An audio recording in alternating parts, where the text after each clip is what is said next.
itu berarti sekali buat saya. Satu hari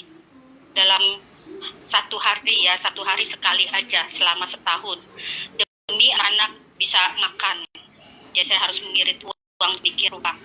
Anak-anak saya pun mengalami putus sekolah karena tidak bisa bayar uang sekolah lagi. Tapi puji Tuhan, oleh karena anugerah Tuhan, anak pertama saya diambil oleh sebuah yayasan yang menangani musik, dan anak saya dibiayai hingga selesai kuliah, anak pertama ya. Nah, untuk anak kedua dan ketiga, mereka tidak mempunyai ijazah SMP. Tapi kalau oleh karena anugerah Tuhan yang luar biasa, mereka begitu waktunya untuk kuliah di usia sekitar 17 tahun, akhirnya saya mencoba mendaftarkan di sebuah university bertaraf internasional dan bermodalkan hanya pas foto 3x4, dan kemudian mereka bisa diterima. University mana coba teman-teman yang menerima siswanya itu mahasiswanya hanya dengan pas foto 3x4 kalau bukan anugerah Tuhan. Lalu mereka menerima beasiswa dari university tersebut.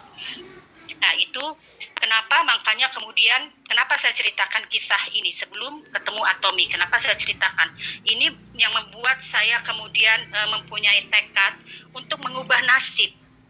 Saya nggak mau hidup saya seperti ini. Saya nggak mau, saya mau hidup yang lebih baik, untuk masa depan yang lebih baik gitu ya, untuk yang lebih mapan kayak gitu. Makanya kemudian saya berdoa, Tuhan tolong buka jalan gitu ya. Bagaimana saya nggak tahu, melalui apa saya nggak tahu, hingga pada bulan April 2018 saya mendengar tentang Atomi dari teman gereja saya. Lalu setelah saya mendengar tentang Atomi, waktu itu Atomi 2018 April itu belum buka teman-teman ya. Jadi kantornya pun belum ada, websitenya pun belum ada, apalagi barangnya belum ada. Jadi benar-benar minim banget gitu. Nah, setelah saya mendengar tentang Atomi dari teman saya, dan saya memutuskan saya ikut join dengan teman saya itu. 2 minggu kemudian saya bertemu dengan Bu Susan datang ke Jakarta. Bu Susan dari Surabaya bertemu dengan saya di Jakarta, dan saya baru tuh mendengar fullnya gitu loh, versi fullnya tentang Atomi itu apa. Bu Susan terangkan dari depan sampai belakangnya lah gitu ya saat itu. Nah, saya bersyukur Bu Susan mau meluangkan waktu buat saya saat itu ya, ketemu dengan hanya beberapa orang waktu itu ya Bu Susan ya. Kita di Jakarta hanya semeja tuh beberapa orang. Tiga orang. Iya, beberapa orang ya. Luar biasa. Terima kasih Bu Susan. Nah, terus ketika Atomi kemudian launching, mayoritas yang bisa saya beli adalah pasta gigi. Karena memang saya bisanya ya beli itu. Saat saya menceritakan tentang Atomi, ada yang mau jadi member, ada yang mau barangnya aja. Pada saat saya tawarkan gitu udah launching ya, ada juga yang menolak ya, responnya menolak ya nggak apa-apa gitu ya. Jadi yang mau jadi member saya daftarkan, yang mau hanya barangnya aja ya nggak apa-apa, saya orderkan pakai ID saya, sehingga itu menaikkan poin pribadi saya perlahan, poin pribadi saya mulai naik. Jadi menurut saya pada saat kita menceritakan tentang Atomi ke siapapun dan apapun reaksi orang, kita tuh tetap untung teman-teman ya. Seperti tadi saya katakan, kalau ada yang mau jadi customer ya puji Tuhan ya, berarti kita dapat lemparan TV kan dari bawah ya. Kalau mereka jadi member dan statusnya sebagai customer aja, pembeli aja, it's okay ya, nggak apa-apa. Apalagi ada yang mau menjalankan bisnisnya ya, itu luar biasa ya, bisa jadi teamwork, jadi timnya kita nanti ya. Atau nggak mau jadi member tapi mau beli barangnya melalui kita ya nggak apa-apa, kita tetap untung. Nah, dan saya merasa pada saat saya menawarkan Atomi, saya nggak merugikan orang 1 rupiah pun, bahkan saya membuka peluang buat orang lain gitu. Nah, terus jadi secara praktikal apa yang saya lakukan waktu saat saya mengerjakan Atomi? Waktu itu saya adalah sebagai penjaga perpustakaan yang bekerja di sebuah sekolah dan hingga saat ini sudah 18 tahun saya bekerja. Nah, karena saya sadar ketika kita bekerja di kantor, suatu saat kita kan akan pensiun karena usia, ya kan, ujung-ujungnya tuh selesai ya dengan kantor. Terus atau kena PHK atau karena kontraknya misalnya selesai, ya. Terus gimana nasib selanjutnya? Maka dari itu saya memulai untuk membangun jembatan saya. Justru pada saat saya masih bekerja di kantor. Jadi saya bangun, karena saya tahu membangun jaringan itu butuh waktu. Membangun jaringan itu nggak bisa instan, butuh waktu. Nah, jadi saya menganggap kalau setelah pulang kerja, saya taruh tas, lalu saya pegang handphone saya, lalu saya mulai mengerjakan Atomy. Jadi buat saya melakukan double job. Pagi sampai sore saya di tempat saya bekerja, yaitu sebagai librarian. Nah, sore ke malam sampai sekitar jam 12 itu saya mengerjakan Atomy. Dengan cara apa? Misalnya balas WA teman atau prospek ke teman, ya, nawarin tentang memberi info mengenai Atomy, ya, jawab WA, bantu teman yang mau belanja, ajarin segala macam gitu ya. Nah, saya bersyukur mempunyai suami dan anak-anak yang luar biasa, di mana kami juga saling mendukung. Kami berjalan bersama di Atomy. Ya, dan waktu awal tuh kami selalu bersama-sama, anak-anak juga ikut ya. Mereka juga bekerja bersama-sama. Lalu selain menjawab WA, hal kedua yang saya lakukan adalah saya sering mengadakan pertemuan-pertemuan dengan tim baik di Jakarta maupun di Bogor. Ya, ini ada Pak Martin, Bu Hana, Pak Michael, Bu Yeni, ya. Melakukan pertemuan ini ada demo-demo produk juga. Ya, ini ada Bu Susan, ada Bu Aprinda, ini ada Mr. Brian, waktu datang ke Jakarta juga kita diajarin sama Mr. Brian. Nah, jadi saya mengadakan itu ya, tadi home party, demo-demo, table talk. Lalu selain itu saya memperlengkapi diri. Hal yang ketiga yaitu saya memperlengkapi diri yaitu dengan belajar dari berbagai sumber, termasuk selalu hadir di acara yang diadakan oleh kantor Atomy, ya. Dan ini foto waktu pre-launching, pertama kali pre-launching di Balai Kartini. Ini saya yang ada panahnya nih. Kecil ya. Nah, ini di salah satu yang duduk di karpet ini ada saya nih. Istilahnya ini saya saat ini ya, saya sampai kecepit di antara pintu Balai Kartini yang besar sekali, itu pintu depannya ya udah tertutup waktu itu karena kapasitas sudah memenuhi ya.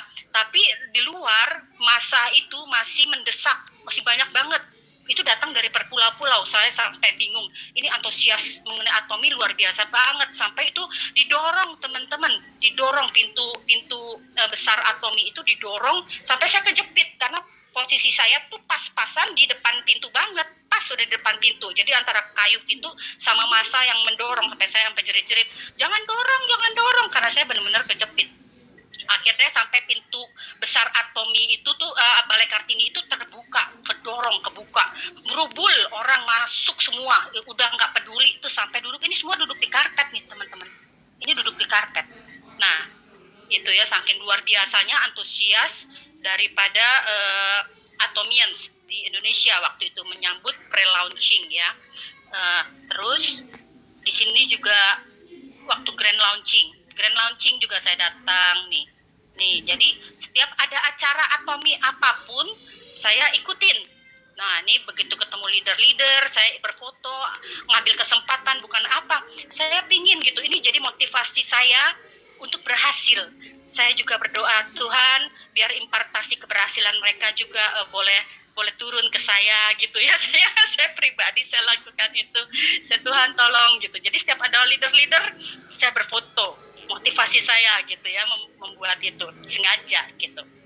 Nah, kemudian selain saya mengikuti acara-acara dari Atomi, juga sum-sum yang diadakan oleh Ibu Susan ya, sampai setiap hari ya, ada pagi, ada sore, kita disediakan luar biasa ya Bu Susan, menyediakan sum-sum buat kita. Itu sangat-sangat membantu sekali, karena waktu belum ada COVID, belum ada Zoom, saya susah sekali untuk kita itu dengar Bu Susan ngajar gitu tuh susah. Bagaimana? Kayak kalau Bu Susan pas ke Jakarta aja kita bisa ketemuan. Itu pun waktu khusus gitu ya kan, Bu Susan muter ke sana ke sini susah kita ngikutin terus. Nah, saya bersyukur untuk COVID ini ada sisi baiknya, yaitu kita bisa belajar Zoom tiap hari teman-teman. Jadi saya juga mendorong tim saya selalu setiap hari, saya nggak ada bosennya, nggak terserah dah dibilang ini Atomi Zoom-Zooman terus. Kata iya nggak apa-apa, yang mau belajar, yang mau berhasil, ya harus mau belajar, harus menyediakan waktu, harus ikut Zoom. Saya pun sampai hari ini, boleh dibilang dari awal Zoom itu dibikin, sampai sekarang saya tuh setia tiap hari, hampir setiap hari, itu saya masuk Zoom. Ya itu salah satu kunci, dimana kalau kita mau berhasil ya. Terus kita ikutin arahan leader. Lalu selain itu, miliki hati yang mau belajar dan mau diajar. Ikuti bimbingan atau arahan dari para leader kita. Nah, hal ini juga yang saya lakukan, termasuk pada saat sekitar bulan September 2019, Bu Aprinda meminta saya menggantikan Bu Aprinda yang berhalangan datang ke Jakarta. Waktu itu 2019 bulan COVID ya. Bu Aprinda berhalangan untuk tugas membawakan live skenario di SA, di Success Academy 2019. Beliau berhalangan, lalu beliau mengajukan nama saya ke kantor, sehingga saya diminta untuk menggantikan Ibu Aprinda berbicara membawakan live skenario di kantor di hadapan 1.000 orang dari 3 negara. Karena saya bermodal hanya mau taat, saya iya aja. Walaupun udahnya saya stres banget, karena saya mempunyai kelemahan, saya tuh nggak bisa stres gitu. Kalau udah stres, udah gemeter, saya bisa pingsan. Itu salah satu kelemahan saya secara fisik ya. Sampai saya kemudian nego sama kantor, nego sama kantor Atomi, karena saya senewan, nggak bisa tidur berhari-hari. Saya nego sama kantor, boleh nggak saya berdiri di depan tapi saya didampingin suami saya gitu, supaya saya pikir saya bisa lebih tenang kalau didampingin suami. Tapi kantor Atomi bilang nggak bisa gitu. Oh, kalau nggak bisa didampingin, bisa nggak saya dikasih kursi? Maksud saya supaya kalau saya gemeter, saya nggak jatuh gitu, saya duduk di kursi gitu. Tapi sama kantor Atomi juga dibilang nggak bisa gitu. Aduh, setengah mati saya sampai mau naik. Terakhir pun saya masih gemeteran. Saya cuma berdoa, Tuhan, kalau ini momen yang kau bukakan bagi saya, Tuhan beri saya kekuatan gitu. Saya terus sampai pas naik panggung, saya cuma berseru sama Tuhan, sampai akhirnya karena apa, saya takut pingsan di panggung.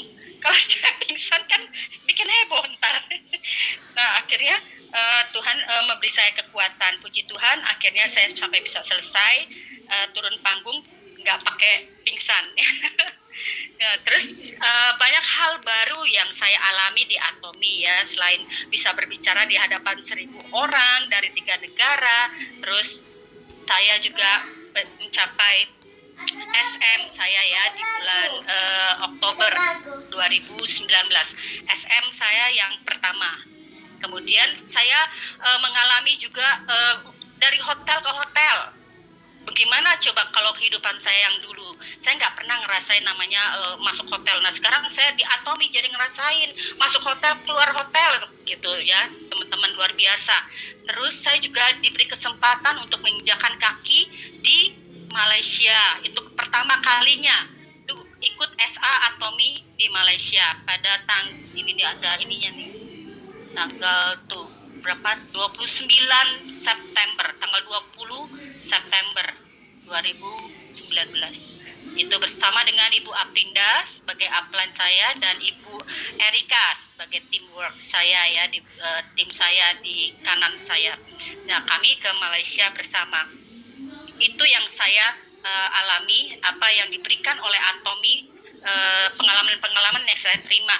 Terlebih lagi, Selain itu semua, terlebih lagi saya menerima transferan dari bonus-bonus yang setiap minggunya saya terima ya. Banyak hal lah yang saya terima dari Atomi sejak saya bergabung.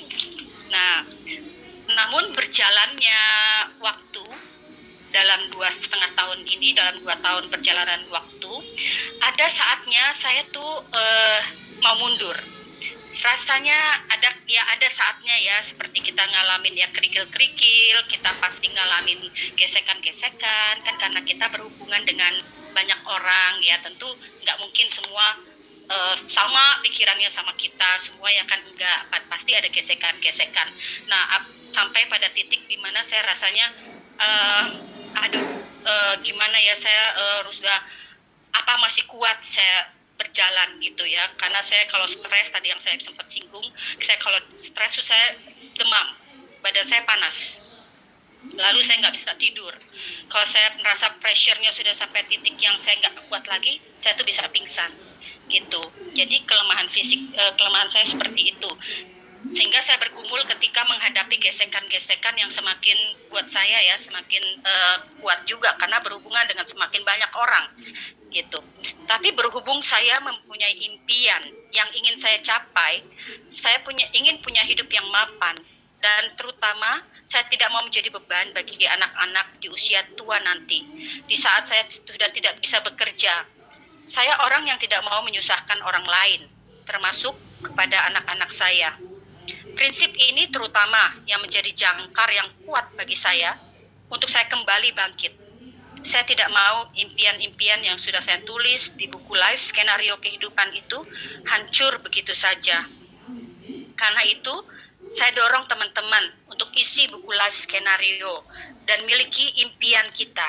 Karena impian itu yang akan membuat kita terus maju dan berjuang.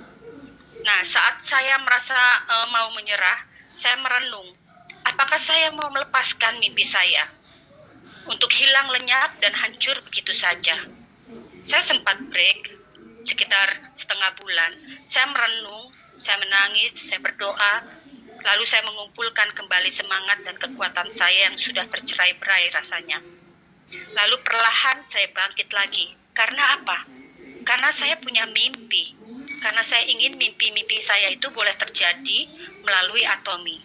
Sehingga mimpi-mimpi ini yang menggerakkan kaki saya kembali melangkah. Dan yang pasti dengan pertolongan dan kekuatan yang dari Tuhan pastinya.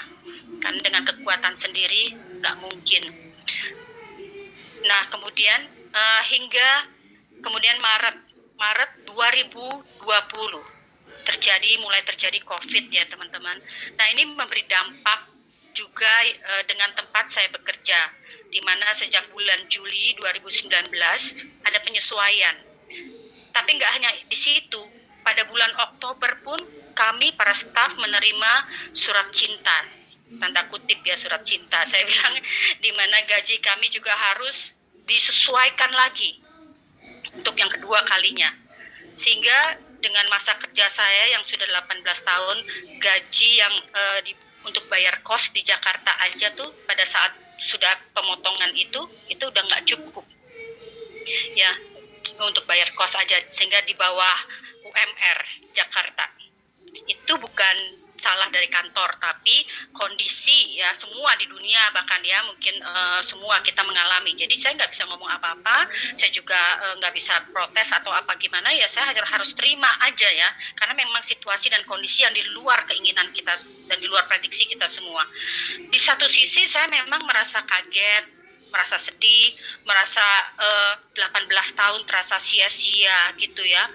Belum lagi karena itu sekolah tempat saya bekerja ya ada kantin. Nah, suami saya biasa buka kantin. Nah, karena anak-anak karena COVID, jadi sekolah kan ditutup, sehingga kantin tempat suami saya berjualan juga otomatis ditutup. Nah, di satu sisi saya merasa sedih, tapi di satu sisi saya merasa bersyukur. Karena apa? Saya justru melihat dan mengalami betapa ajaibnya Tuhan itu. Nyata pertolongan dan pemeliharaan Tuhan bagi kami sekeluarga. Apabila 2,5 tahun lalu saya tidak mendengar tentang Atomi, saya tidak menjalani sistemnya, dan tidak mengerjakan bisnisnya. Walau harus double job waktu itu ya. Mungkin saat ini saya sedang menangis setiap hari. Karena nggak tahu mesti gimana. Saya bersyukur karena 2,5 tahun lalu saya mengerjakan Atomy. Walau dengan modal dengkul. Dalam arti secara dana modal dengkul dan juga dengan modal apa? Dengkul yang lain adalah doa. Doa itu yang saya terus berdoa sehingga moto saya adalah Orait Labora, bekerja dan berdoa. Saya berseru sama Tuhan, minta pertolongan Tuhan. Nah, saya kemudian cerita kepada anak-anak saya, kalau 2,5 tahun lalu Mami Papi nggak jalanin Atomy, saat ini Mami sama Papi mau minta makan sama siapa? Sekarang saya mau mengajak kita semua berpikir ya, saat kita bekerja di kantor, kita bekerja untuk sebuah perusahaan. Ada saatnya, seperti yang tadi saya bilang, ada saatnya kita tuh berhenti. Karena pensiun, karena PHK, entah karena kontrak habis dan tidak diperpanjang lagi. Lalu mulai cari kantor baru dari awal lagi. Kalau usia masih produktif, masih memungkinkan. Tapi kalau usia seperti saya saat ini, gimana? Saya menantang anak-anak saya. Kantor mana saat ini yang mau mempekerjakan Mami? Usia Mami saat ini, tahun ini saya sudah 52 tahun, teman-teman. Saya bilang, usia Mami saat ini sudah 52. Lulusan hanya SEMEA. Gaptek pula. Tapi minta gaji 2 digit. Gitu kan, untuk menutupi kebutuhan ya, hanya di Atomy di mana kita nggak mesti tiap hari bangun pagi, kerjanya dari rumah. Saya ngerjain Atomy juga di atas ranjang, pakai daster pula. Jadi ya puji Tuhan banget gitu. Dan ketika saya menunjukkan income saya selama 1 bulan yang ditransfer oleh Atomy, saya buka income saya yang ditransfer kepada anak-anak saya ya, saya buka. Lalu pikiran anak-anak saya pun mulai terbuka. Kalau di Atomy itu ada uangnya. Kalau Atomy itu patut diperjuangkan. Sehingga sekarang anak-anak saya pun mulai bangkit lagi. Di awal kami mengerjakan sekeluarga ya, tapi di tengah jalan anak-anak kempes. Tapi sekarang setelah mereka anak-anak boleh melihat, mengalami bonus-bonus dari Atomy yang menjadi income utama bagi kami sekeluarga sekarang, nah mereka mulai sekarang bangkit lagi. Saya bersyukur untuk itu.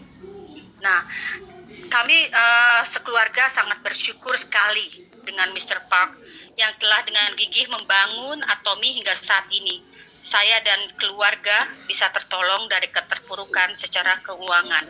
Kami sekeluarga juga sangat bersyukur untuk tim kiri dan kanan jaringan saya yang luar biasa. Karena di Atomy kita tidak bisa bekerja sendiri gitu ya, kalau tanpa tim dan jaringan kita ya. Saya bersyukur ada Ibu Dona, ada Bu Acen, ada Bu Erlita, ada Bu Iren, ada Bu Erika, Pak Martin, Bu Hana, Pak Michael, Bu Lili, Pak Yuming, ya, Bu Yeni, dan semua tim yang tidak bisa saya sebutkan satu persatu. Saya bersyukur untuk kalian semua. Dan kami bersyukur juga untuk para leader yang mendukung kami selama ini, mendampingi hingga saat ini. Untuk Bu Susan, untuk Bu Aprinda, terima kasih banyak. Dan terutama kami sekeluarga sangat bersyukur kepada Tuhan yang menolong dan memberikan anugerahnya bagi kami sekeluarga. Ya, sekian sharing saya, semoga bisa menjadi berkat bagi Bapak Ibu, memotivasi juga untuk ayo kita kerjakan bisnis Atomy-nya, jangan sia-siakan ya.